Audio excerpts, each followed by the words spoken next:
नमो भगवते तस्मै कृष्णाय अद्भुतकर्मणे रूप नाम विविधेन जगत कीर्तियो यतः सच्चिदानन्दरूपाय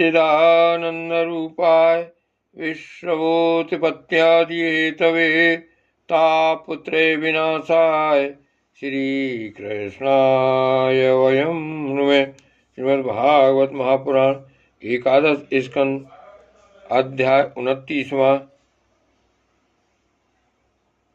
श्री भगवान ने कहा, प्रिय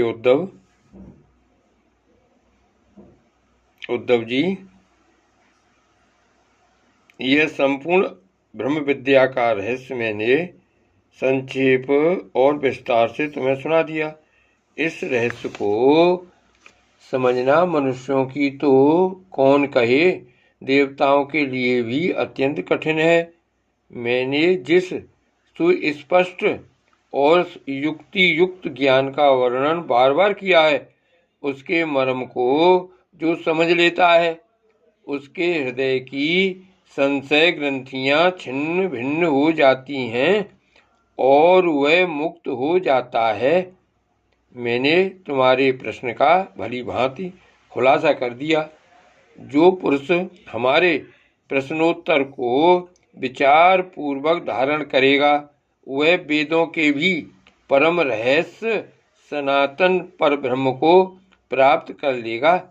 जो पुरुष मेरे भक्तों को इसे भली भांति स्पष्ट करके समझाएगा, उस ज्ञानदाता को मैं प्रसन्न मन से अपना स्वरूप तक दे डालूंगा, उसे आत्मज्ञान करा दूंगा। उद्धव जी, यह तुम्हारा और मेरा संवाद स्वयं तो परम पवित्र है ही, दूसरों को भी पवित्र करने वाला है।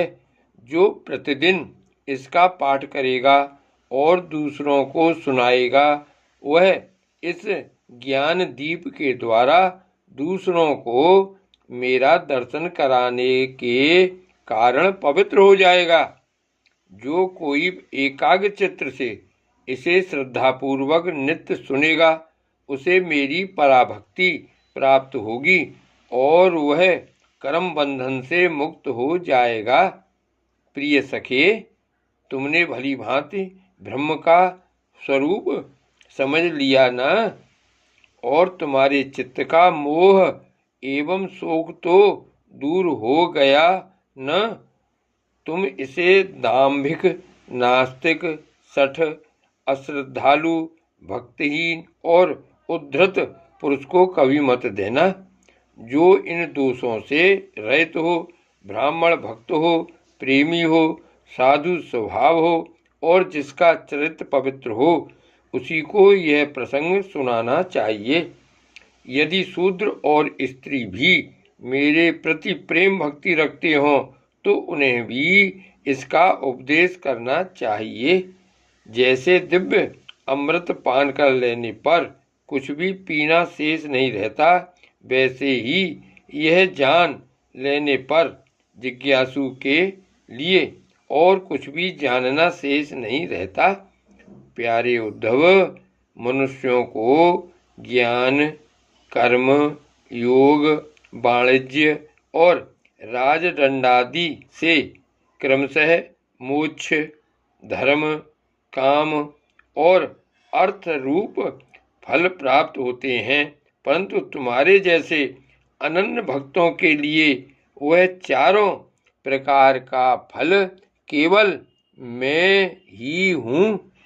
जिस समय मनुष्य समस्त कर्मों का परित्याग करके मुझे आत्मसमर्पण कर देता है, उस समय वह मेरा विशेष माननीय हो जाता है और मैं उसे उसके जीवत्व से छुड़ाकर अमृत स्वरूप मोक्ष की प्राप्ति करा देता हूँ और वह मुझसे मिलकर मेरा स्वरूप हो जाता है। जय श्री कृष्ण।